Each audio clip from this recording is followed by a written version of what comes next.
E aí, pessoal, bora mergulhar de cabeça na Constituição de Rondônia? O nosso objetivo aqui é bem direto, viu? A gente vai decodificar tintim por tintim como a FGV, a famosa banca, costuma cobrar esse assunto nas provas. A ideia é pegar esse tema, que parece super denso, e transformar num guia prático, direto ao ponto para a sua preparação. E olha só, toda essa nossa conversa de hoje, todo esse roteiro, ele é baseado no material de primeira do professor doutor Marcelo Lessa. É o caderno de estudos LG01, lá do projeto Alero Turbo que ele mesmo idealizou. É um material, sabe, feito sob medida para quem está focado no concurso da Assembleia Legislativa de Rondônia. Então, se ligar no nosso plano de voo para hoje. Primeiro, a gente vai firmar a base com os fundamentos constitucionais de Rondônia. Depois, vamos navegar pelas competências estaduais. Na sequência, a gente entra no Código da Administração Pública. E, claro, a parte que todo mundo espera. Vamos dominar as famosas pegadinhas da FGV. Para fechar com chave de ouro, uma revisão estratégica final. Preparados? Então, vamos lá! Beleza, então, bora começar pelo começo, né? Vamos estabelecer aqui a base, o alicerce mesmo da organização do Estado de Rondônia. Pensa assim, entender esses fundamentos é como construir a fundação de uma casa. Se a base não for sólida, meu amigo, nada fica de pé. E aqui, o material do professor Lessa já acende um alerta importante. Presta atenção, a Constituição de Rondônia é tipo um espelho da Federal, certo? Só que a FGV é esperta, ela não vai te cobrar o que é igual, ela vai explorar justamente as diferenças. E a principal delas é essa aqui, o Estado tem autonomia, mas, cuidado, ele não tem soberania. Soberania é só da República Federativa do Brasil, do país como um todo. Já autonomia, o que é? É a capacidade que o Estado tem de se organizar, de se governar, mas sempre dentro dos limites que a Constituição Federal impõe. Sacou a diferença? Essa distinção é clássica, é questão de prova certa. Agora, vamos dar uma olhada nos símbolos do Estado. Temos a bandeira, o hino, o brasão e armas. Isso mesmo, armas. E aqui, pessoal, pisco alerta de pegadinha clássica da FGV que o professor Lessa destaca muito bem. Sabe o que a banca faz? Ela vai lá nas alternativas e troca armas por selo. Parece um detalhe bobo, né? Mas é um detalhe que te custa uma questão. Então fica muito, mas muito atento com isso, beleza? Muito bem. Saindo dos fundamentos e símbolos, vamos avançar para um tema que, olha, a FGV adora. É a divisão de poderes, as competências. Entender quem pode fazer o quê, quem manda em qual área. Essa é a chave para resolver uma penca de questões na prova. E para começar, a gente tem a tal da competência residual, ou remanescente. O professor Lessa chama isso de regra de ouro do federalismo e o nome já ajuda a entender. A lógica é super simples, pensa comigo. Se a Constituição Federal não falou que o assunto é da União, nem dos municípios, e também não proibiu os estados de legislarem sobre aquilo, o que acontece? Sobra para o Estado. Por isso o nome residual. É o que resta, o que sobra. Simples assim, né? Agora, se liga nessa tela porque ela mostra uma diferença que a FGV ama de paixão e que confunde muita gente. De um lado, a competência comum, do outro, a concorrente. Na comum, o verbo é cuidar, é fazer. Pense em saúde, meio ambiente, é todo mundo junto. União, estados, municípios colocando a mão na massa. É um trabalho em equipe. Já na competência concorrente, o verbo muda, é legislar. Aqui tem uma hierarquia. A União faz a lei geral, o esqueleto da coisa, e os estados vêm e complementam, criam as regras específicas para a sua realidade. Então, uma é sobre agir em conjunto, a outra é sobre criar leis em conjunto, mas com regras claras de quem faz o quê. E aí vem aquele cenário clássico, a historinha que a FGV adora contar na prova para ver se você está ligado na hierarquia. Imagina só, já existe uma lei do estado de Rondônia sobre um assunto. Aí, de repente, vem a União e cria uma lei federal sobre o mesmo tema, estabelecendo as normas gerais. E agora? O que acontece com a lei estadual que já existia e que agora conflita com a nova lei federal? Ela é anulada? É revogada? O que acontece? A resposta, e essa é a palavra-chave que você tem que gravar a fogo na mente, é: a eficácia da lei estadual fica suspensa.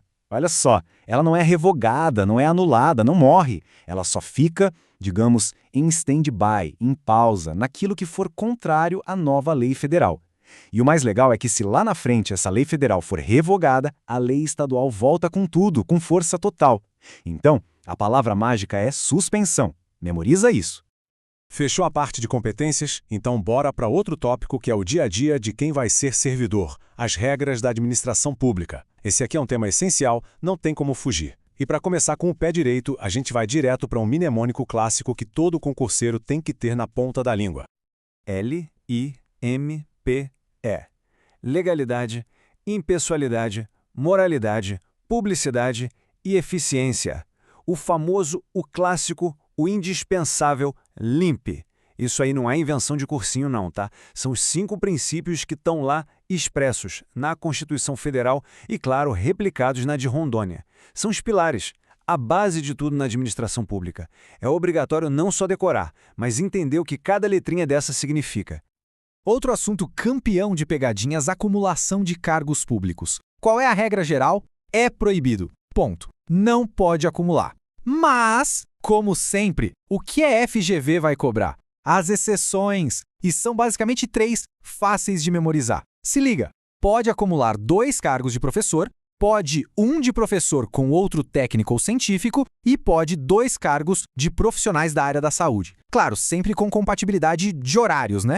Decora essas 3 combinações, porque a prova vai te jogar um monte de outras para tentar te confundir. Ok, fechamos essa parte de acumulação. Agora, outro tema quentíssimo: estabilidade. Todo mundo sabe, né? 3 anos de efetivo exercício, esse é o tempo para o servidor virar estável, certo? Bom, não é bem assim, não é tão simples. E é aqui que mora o perigo, a armadilha que o professor Lessa aponta. Os 3 anos sozinhos não garantem nada. É uma condição, sim, mas não é a única. Para conquistar a estabilidade, é obrigatório ser aprovado numa avaliação especial de desempenho. Tem que ter uma comissão específica para isso, avaliar o servidor. Sem essa avaliação com resultado positivo, pode dar 3, 4, 5 anos, não tem estabilidade. Cuidado com isso. Chegou a hora. Vamos agora para um treinamento rápido, um tira-teima. O foco total é nas pegadinhas clássicas da FGV, aquelas que o professor Lessa mapeou no material dele. A ideia aqui é a gente começar a pensar com a cabeça do examinador, prever o que ele vai tentar fazer para te derrubar. Primeira situação, bem prática. Imagina que uma viatura do Estado bateu no carro de um cidadão. O dono do carro quer ser indenizado pelo prejuízo. A pergunta é, quem ele tem que processar na justiça? O motorista da viatura, que é o servidor, ou o Estado de Rondônia? A resposta certa, e isso já está pacificado pelo STF, é: a ação tem que ser contra o Estado. A responsabilidade do Estado é o que a gente chama de objetiva. Ou seja, não precisa discutir se o motorista teve culpa ou não. Basta provar que a viatura do Estado causou dano. Simples assim. Aí, depois que o Estado pagar a indenização, se ficar provado que o servidor agiu com culpa ou dolo, o Estado pode cobrar dele o prejuízo. É o famoso direito de regresso.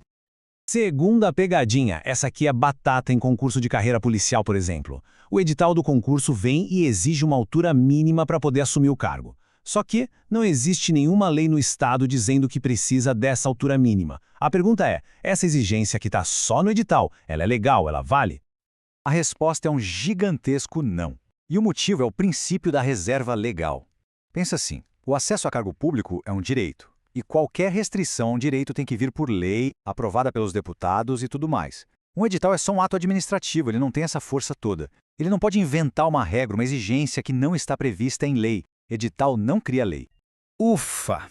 Para a gente fechar, então, vamos fazer aquela revisão estratégica. O resumo do resumo. São aqueles pontos-chave, sabe? Aqueles que a gente viu hoje e que precisam estar fresquinhos na memória, na ponta da língua, no dia da prova.